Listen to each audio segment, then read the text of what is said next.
કોઈ પણ દેશની સૌથી મોટી તાકાત કઈ? એના લોકો. પણ આ તાકાતને, આ માનવ સંસાધનને સમજવું એક મોટા કોયડાને ઉકેલવા જેવું છે. તો ચાલો આજે આપણે સાથે મળીને આ જટિલ કોયડાના ટુકડાઓ જોડીએ. 50%.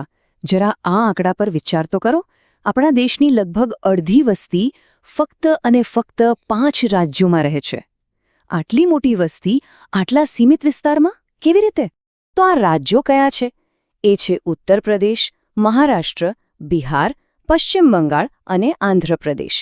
અને અહીં જ આપણને આપણા કોયડાનો પહેલો અને કદાચ સૌથી મોટો ટુકડો મળે છે: વસ્તીનું અત્યંત અસમાન વિતરણ. તો સવાલ એ થાય છે કે આવું કેમ? કોઈ પણ દેશમાં વસ્તી આટલી અસમાન રીતે કેમ વહેંચાયેલી હોય છે? આ જ એ સવાલ છે જેનો જવાબ આપણે આજે શોધીશું. ઠીક છે, તો આ કોયડો ઉકેલવા માટે આપણે કેટલીક અદૃશ્ય શક્તિઓને સમજવી પડશે. એવા કારણો જે નક્કી કરે છે કે લોકો ક્યાં રહેવાનું પસંદ કરે છે અને ક્યાં નહીં. ચાલો સૌથી પહેલા વાત કરીએ પાયાના કારણોની, એટલે કે ભૌગોલિક પરિબળો. જુઓ, સદીઓથી કુદરત જ નક્કી કરતી આવી છે કે માણસો ક્યાં વસશે અને ક્યાં પોતાની સભ્યતાઓનો વિકાસ કરશે. જો આ બધી વાત છે ને, એ એકદમ સામાન્ય સમજની છે. લોકો ક્યાં રહેવાનું પસંદ કરશે?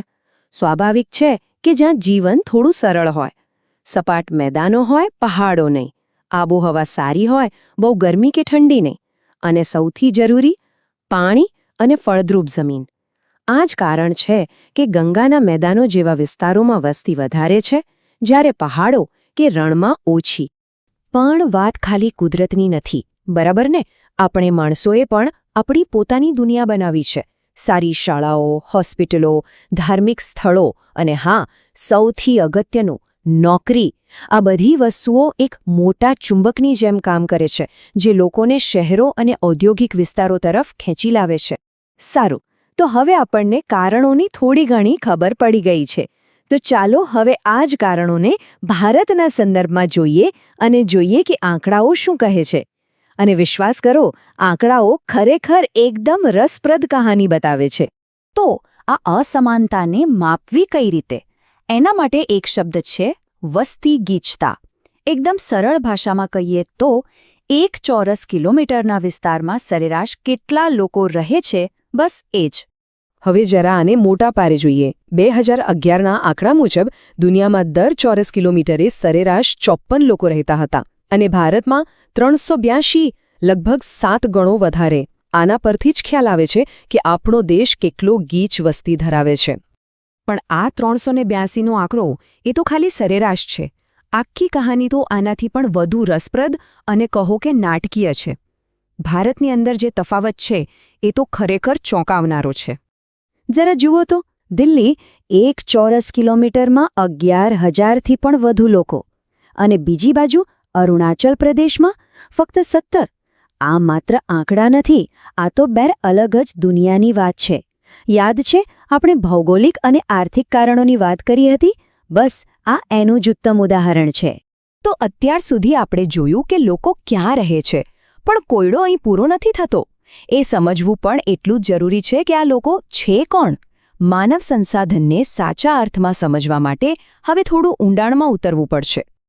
અને એમાં એક બહુ જ મહત્વનો માપદંડ છે: જાતિ પ્રમાણ, અથવા તો સ્ત્રી પુરુષ પ્રમાણ. મતલબ કે દર 1000 પુરુષોએ સ્ત્રીઓની સંખ્યા કેટલી છે. આ માત્ર એક આંકડો નથી, પણ આપણા સમાજના સ્વાસ્થ્ય વિશે ઘણું બધું કહી જાય છે.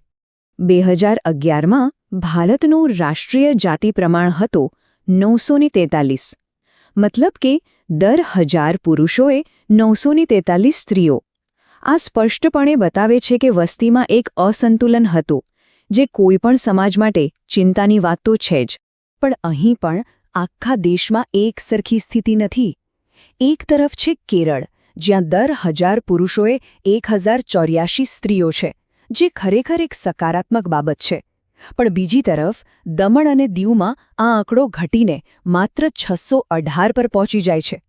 આટલો મોટો તફાવત આપણને પ્રાદેશિક અને સામાજિક મુદ્દાઓ પર વિચારવા મજબૂર કરે છે. ચાલો હવે કોયડાના બીજા એક મહત્વના ભાગ પર આવીએ, અને એ છે સાક્ષરતા દર. એટલે કે કેટલા લોકો વાંચી અને લખી શકે છે, આ કોઈ પણ દેશની પ્રગતિ માટેનો પાયાનો માપદંડ છે. 2011ના આંકડા જોઈએ તો ભારતનો સાક્ષરતા દર લગભગ 74% હતો. આનો સીધો મતલબ એ થાય કે એ સમયે લગભગ દર 4માંથી 1 વ્યક્તિ એવી હતી જે બરાબર વાંચી લખી શકતી ન હતી.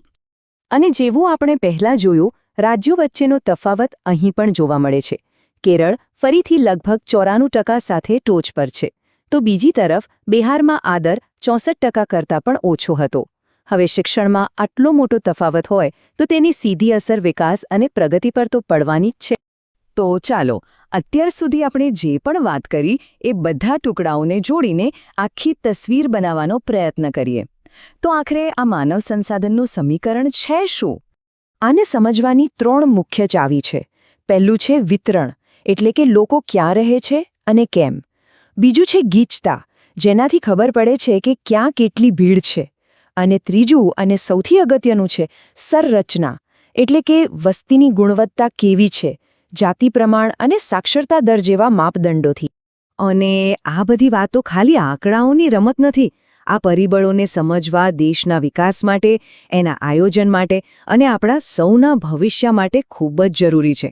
સરકારોને ખબર પડે છે કે ક્યાં સ્કૂલ હોસ્પિટલ બનાવવા અને કંપનીઓને ખબર પડે છે કે ક્યાં રોકાણ કરવું.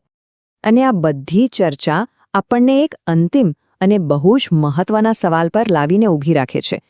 આપણી દુનિયા ઝડપથી બદલાઈ રહી છે. ક્લાઇમેટ ચેન્જ છે, નવી ટેકનોલોજી છે. તો વિચારવા જેવી વાત એ છે કે આવનારી પેઢી ક્યાં અને કેવી રીતે રહેશે એ નક્કી કરવામાં આમાંથી કયા કારણો સૌથી વધુ અસરકારક સાબિત થશે. કુદરત કે પછી માણસે બનાવેલી તકો? આ એક એવો સવાલ છે જેનો જવાબ ભવિષ્ય જ આપશે.